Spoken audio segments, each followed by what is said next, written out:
that the Apostle Paul, student of Gamaliel, Hebrew of the Hebrews. In Rabbi Gamaliel's writings, did he ever mention having Saul of Tarsus as a student, or mention Peter and the Christian community in Jerusalem? No, of course not. It's very interesting. You say Paul of Tarsus. If you came from Tarsus, you would not be a student of Gamaliel. You would not be on the Sanhedrin. You wouldn't be a rabbi.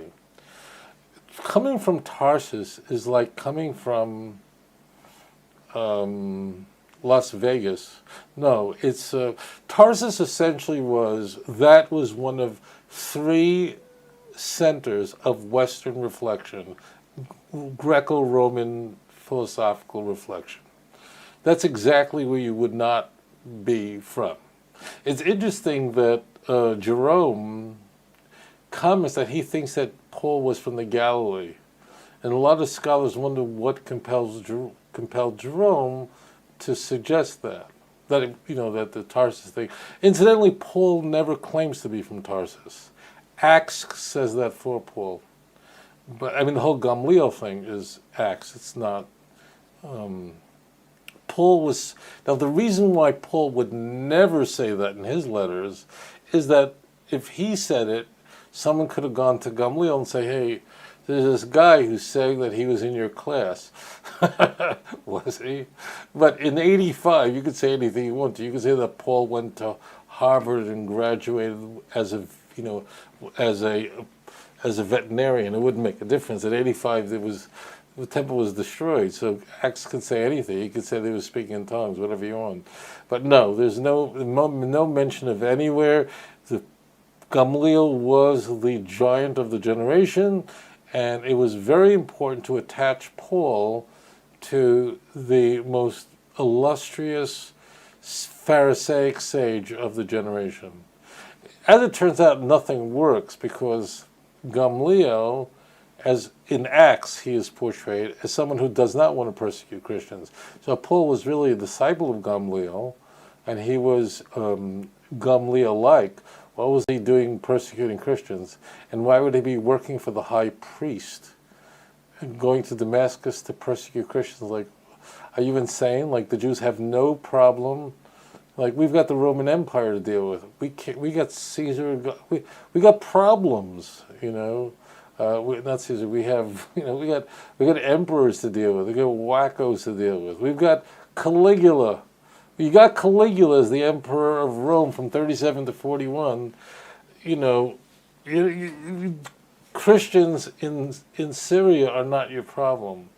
So the whole story is nonsensical. And no, there is no mention of Paul or Peter being a disciple of Rabbi Gamaliel. That's a claim made in the book of Acts.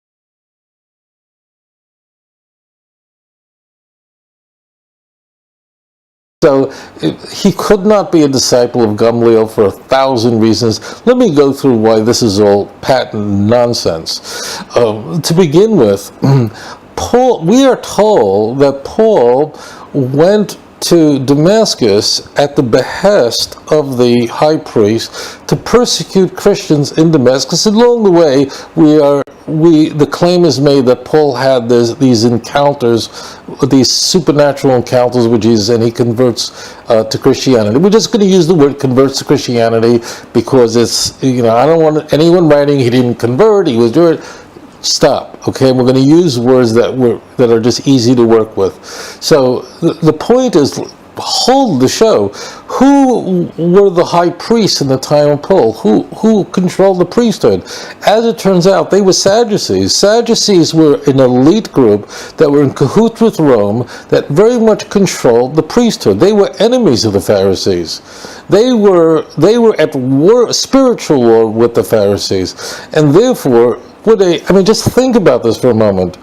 Why would why would if Paul was a Pharisee of Pharisees, if that's the school he came from, which he does claim for himself, if he was what Acts says, that he was a student of Gamaliel, what is he doing working for a Sadducee? I mean, that's totally ridiculous. Number two, do you understand? I mean, that's like saying that the chief rabbi is working for the Messianic movement. I mean, that's like ridiculous. I mean, that could not happen. Number two is the high priest would have no jurisdiction over what's going on in Syria. I mean, that's just patently ridiculous. Third thing is that the attitude of the Pharisees were not in any way threatened by Christians. That means they didn't want to kill Christians or harm them or persecute them. And in fact, this is even revealed in the Christian Bible. Think for a moment. If we go to Acts chapter 5, what do we encounter there? Peter is brought in front of Gamaliel, who we are told was the teacher of Paul. What is Gamaliel's attitude? I mean, if we are to believe that Paul was a disciple of Gamaliel and follow the teachings of Gamaliel, that could not be, because he would be a Tana, he would listen to Mishnah. He wasn't, that never happened. But let's just play make believe and let's go along with the story. What was the attitude of the Pharisees? The attitude of the Pharisees was very simple. Gamaliel says in the book of Acts, he says, look, don't harm Peter. Don't do anything to him. Why? Because remember, Peter, in this early point, is sort of teaching a Christianity, is a follower of Jesus, but he's still keeping kosher, keeping everything Jewish. So Gamaliel, we are told, tells him that, hey, tells those who brought Peter to Gamaliel, don't hurt him. Don't even try to stop him. Don't do anything to impede him. Don't persecute him. Leave him alone. So therefore, think about this for a moment. If in fact Paul came from the Weltanschauung, from the worldview of Rabbi Gamaliel, what was he doing going to Damascus to persecute Christians? The attitude of Rabbi Gamaliel is don't persecute Christians. All this is absolute nonsense. He wouldn't be a member of the Sanhedrin. He wouldn't be persecuting. Why would he be persecuting Christians in Damascus? Gamaliel and this type of outlook is don't persecute them. Besides the fact, what is he doing from Tarsus? And if you read Paul's letters in Greek, let's just say this, it's very simple. Paul was a highly literate Greek-speaking Christian. Okay, Jews from Jerusalem, Jews who were members of the Sanhedrin, Greek wasn't just another language. Greek was like German. Greek was the language of the Hellenists. It was the language of all those who were enemies of God. Just so you understand, those of you who are English speakers, it's not a simple matter to write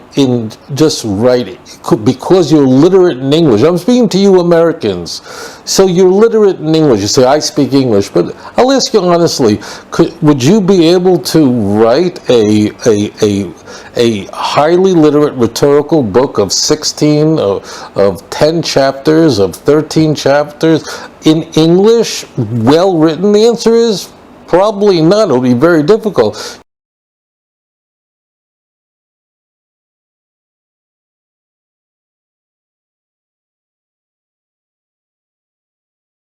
Another point that is important to realize over here is that the concept of the Trinity only came up after Christians already accepted the deity of Jesus.